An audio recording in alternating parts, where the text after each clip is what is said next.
السلام علیکم ورحمۃ اللہ وبرکاتہ۔ میرا نام ہے عمران سعید اور آپ دیکھیں ہمارا چینل القرآن الکریم۔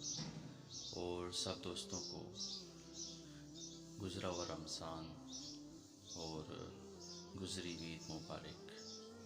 اور میں معذرت چاہتا ہوں کہ اپنی یہ ویڈیو میں کافی دنوں کے بعد بنا رہا ہوں، کیونکہ رمضان میں اور عید میں مصروفیت کافی زیادہ تھی، تو رمضان کے آخری عشرے میں اور عید میں ویڈیو بنا نہیں سکا۔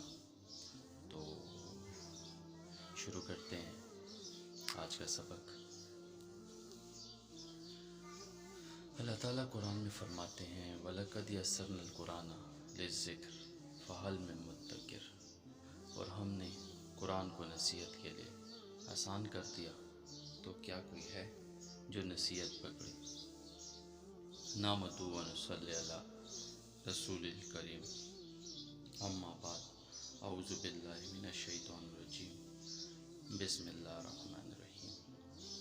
تو اب ہم 14ویں رکوع کا ترجمہ پڑھیں گے اور پھر اس کے بعد اس کی تشریح پڑھیں گے۔ 14ویں رکوع میں اللہ تعالیٰ فرماتے ہیں، یہودی کہتے ہیں کہ عیسائیوں کے مذہب کی کوئی بنیاد نہیں، اور عیسائی کہتے ہیں کہ یہودیوں کے مذہب کی کوئی بنیاد نہیں، حالانکہ یہ سب آسمانی کتابیں پڑھتے ہیں۔ اس طرح وہ مشرکین جن کے پاس کوئی آسمانی علم ہی سرے سے نہیں ہے، انہوں نے بھی ان اہل کتاب کی جیسی باتیں کہنا شروع کر دی ہیں۔ چنانچہ اللہ ہی قیامت کے دن ان کے درمیان ان باتوں کا فیصلہ کرے گا جن میں یہ اختلاف کرتے رہے ہیں۔ اور اس شخص سے بڑا ظالم کون ہوگا جو اللہ کی مسجدوں پر اس بات کی بندش لگائے کہ ان میں اللہ کا نام لیا جائے اور ان کو ویران کرنے کی کوشش کرے۔ ایسے لوگوں کو یہ حق نہیں پہنچتا کہ وہ ان مسجدوں میں داخل ہوں مگر ڈرتے ہوئے۔ ایسے لوگوں کے لیے دنیا میں رسوائی ہے اور انہی کو آخرت میں زبردست عذاب ہوگا۔ اور مشرق اور مغرب سب اللہ کے ہیں، لہٰذا جس طرف بھی تم رخ کرو گے وہیں اللہ کا رخ ہے۔ بے شک اللہ بہت وسعت والا بڑا علم رکھنے والا ہے۔ یہ لوگ کہتے ہیں کہ اللہ نے کوئی بیٹا بنایا ہوا ہے، حالانکہ اس کی ذات اس قسم کی چیزوں سے پاک ہے، بلکہ آسمانوں اور زمین میں جو کچھ ہے اسی کا ہے، سب کے سب اس کے فرما بردار ہیں۔ اور آسمانوں اور زمین کا موجد ہے وہ، اور جب وہ کسی بات کا فیصلہ کرتا ہے تو اس کے بارے میں بس اتنا کہتا ہے ہو جا، چنانچہ وہ ہو جاتی ہے۔ اور جو لوگ علم نہیں رکھتے وہ کہتے ہیں کہ اللہ تعالیٰ ہم سے براہ راست کیوں بات نہیں کرتا، یا ہمارے پاس کوئی نشانی کیوں نہیں آتی۔ جو لوگ ان سے پہلے گزرے ہیں وہ بھی اسی طرح کی باتیں کہتے تھے جیسی یہ کہتے ہیں۔ ان سب کے دل ایک جیسے ہیں۔ حقیقت یہ ہے کہ جو لوگ یقین کرنا چاہیں ان کے لیے ہم نشانیاں پہلے ہی واضح کر چکے ہیں۔ اے پیغمبر صلی اللہ علیہ وآلہ وسلم، بے شک ہم نے تم کو حق دے کر اس طرح بھیجا ہے کہ تم جنت کی خوشخبری دو اور جہنم سے ڈراؤ۔ اور جو لوگ اپنی مرضی سے جہنم کا راستہ اختیار کر چکے ہیں ان کے بارے میں آپ سے کوئی باز پرس نہیں ہوگی۔ اور یہودی نصاری سب سے اس وقت تک ہرگز راضی نہیں ہوں گے جب تک تم ان کے مذہب کی پیروی نہیں کرو گے۔ مطلب یہودی اور نصارہ تب تک آپ سے راضی نہیں ہوں گے جب تک آپ ان کے مذہب پہ نہ جاؤ۔ کہہ دو کہ حقیقی ہدایت تو اللہ ہی کی ہدایت ہے، اور تمہارے پاس وہی کے ذریعے جو علم آ گیا ہے۔ اگر کہیں تم نے اس کے بعد بھی ان لوگوں کی خواہش کی پیروی کر لی تو تمہیں اللہ سے بچانے کے لیے نہ کوئی حمایتی ملے گا نہ کوئی مددگار۔ جن لوگوں کو ہم نے کتاب دی جبکہ وہ اس کی تلاوت اس طرح کرتے ہوں جیسے اس کی تلاوت کا حق ہے، تو وہ لوگ ہی در حقیقت اس پر ایمان رکھتے ہیں۔ اور جو اس کا انکار کرتے ہیں تو ایسے لوگ یہ نقصان اٹھانے والے ہیں۔ صدق اللہ العظیم۔ تو ابھی ہم نے سورہ بقرہ کے 14 رکوع کا ترجمہ پڑھا اور اب ہم اس کی تشریح پڑھیں گے۔ یعنی یہودی کہتے ہیں کہ صرف یہودی جنت میں جائیں گے، اور عیسائی کہتے ہیں کہ صرف عیسائی۔ اوپر یہود و نصارہ اور مشرکین عرب تینوں گروہوں کا ذکر آیا ہے۔ یہ تینوں گروہ کسی نہ کسی زمانے میں کسی نہ کسی شکل میں اللہ تعالیٰ کی عبادت گاہوں کی بے حرمتی کے مرتکب ہو چکے ہیں۔ مثلا عیسائیوں نے شاہ طیطوس کے زمانے میں بیت المقدس پر حملہ کر کے اسے تخت و تاج کیا۔ ابراہا نے، جو عیسائی ہونے کا مدعی تھا، بیت اللہ پر حملہ کر کے اسے ویران کرنے کی کوشش کی۔ مشرکین مکہ مسلمانوں کو مسجد حرام میں نماز پڑھنے سے روکتے رہے، اور یہودیوں نے بیت اللہ کے تقدس سے انکار کر کے عملاً لوگوں کو اس کی طرف رخ کرنے سے روکا۔ قرآن کریم فرماتا ہے کہ ایک طرف ان میں سے ہر ایک کا دعویٰ ہے کہ تنہا وہی جنت کا حقدار ہے، اور دوسری طرف ان کی حالت یہ ہے کہ وہ اللہ کی عبادت میں رکاوٹ ڈالتے ہیں یا عبادت گاہوں کو ویران کرنے کے درپے ہیں۔ اسی آیت کا اگلا جملہ ذو معنی ہے۔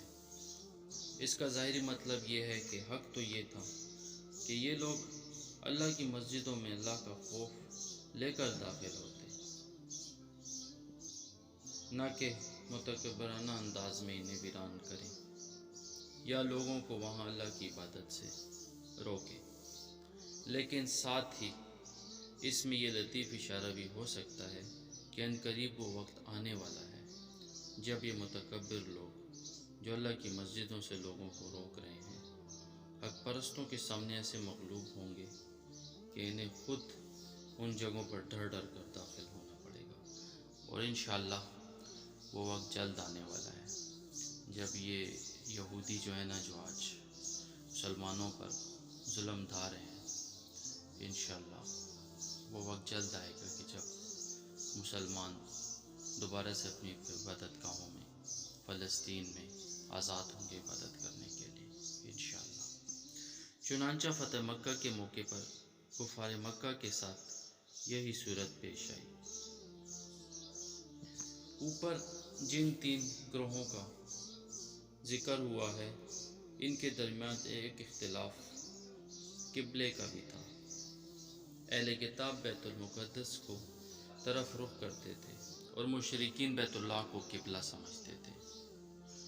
مسلمان بھی اس کی طرف رخ کر کے نماز پڑھتے تھے، اور یہ بات یہودیوں کو ناگوار تھی۔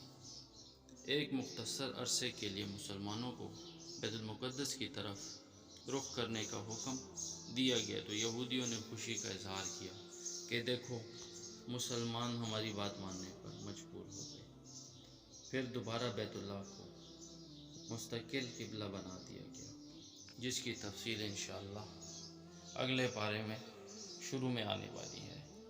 یہ آیت بظاہر اس موقع پر نازل ہوئی ہے جب مسلمان بیت المقدس کی طرف رخ کر کے نماز پڑھ رہے تھے۔ بتلانا یہ مقصود ہے کہ کوئی بھی سمت اپنی ذات میں کسی تقدس کی حامل نہیں۔ مشرق اور مغرب سب اللہ کی مخلوق اور اس کی تابع فرمان ہے۔ اللہ تعالیٰ کسی ایک جہت کا یا کسی ایک جہت میں محدود نہیں، وہ ہر جگہ موجود ہے۔ چنانچہ وہ جس سمت کی طرف رخ کرنے کا حکم دے دے، بندوں کا کام یہ ہے کہ اس حکم کی تعمیل کریں۔ یہی وجہ ہے کہ اگر کوئی شخص کسی ایسی جگہ ہو جہاں قبلے کی صحیح سمت پتہ نہ چل رہی ہو، تو وہاں وہ اپنے اندازے سے جس سمت کو قبلہ سمجھ کر نماز پڑھے گا، اس کی نماز ہو جائے گی۔ اور آگے ابھی آپ دیکھیں، یہ بڑا امپورٹنٹ مسئلہ ہے جو کہ ابھی بیان کروں گا۔ کہتے ہیں یہاں تک کہ اگر بعد میں پتہ چلے کہ جس رخ پر نماز پڑھی ہے وہ صحیح رخ نہیں تھا، تب بھی نماز دہرانے کی ضرورت نہیں ہے، کیونکہ اس شخص نے اپنی طاقت کے مطابق اللہ کے حکم کی تعمیل کر لی۔ دراصل کسی بھی جگہ یا کسی بھی سمت میں اگر کوئی تقدس آتا ہے تو وہ اللہ تعالیٰ کے حکم کی وجہ سے آتا ہے۔ لہٰذا اگر اللہ تعالیٰ قبلے کے تعین میں اپنے احکام بدل رہا ہے تو اس میں کسی فریق کی ہار جیت کا سوال نہیں۔ یہ تبدیلی یہی دکھانے کے لیے آ رہی ہے کہ کوئی سمت اپنی ذات میں مقصود نہیں، مقصود اللہ تعالیٰ کے حکم کی پیروی ہے۔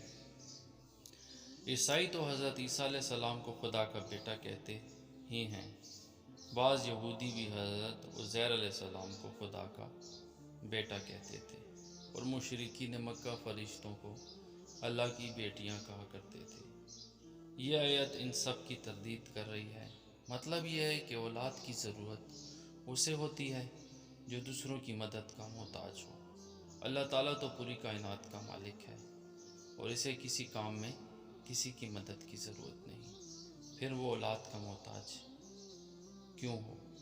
اس دلیل کو اگر منطقی پیرائی میں بیان کیا جائے تو وہ اس طرح ہوگی کہ اولاد اپنے باپ کا جز ہوتی ہے اور ہر کل اپنے جز کا محتاج ہوتا ہے۔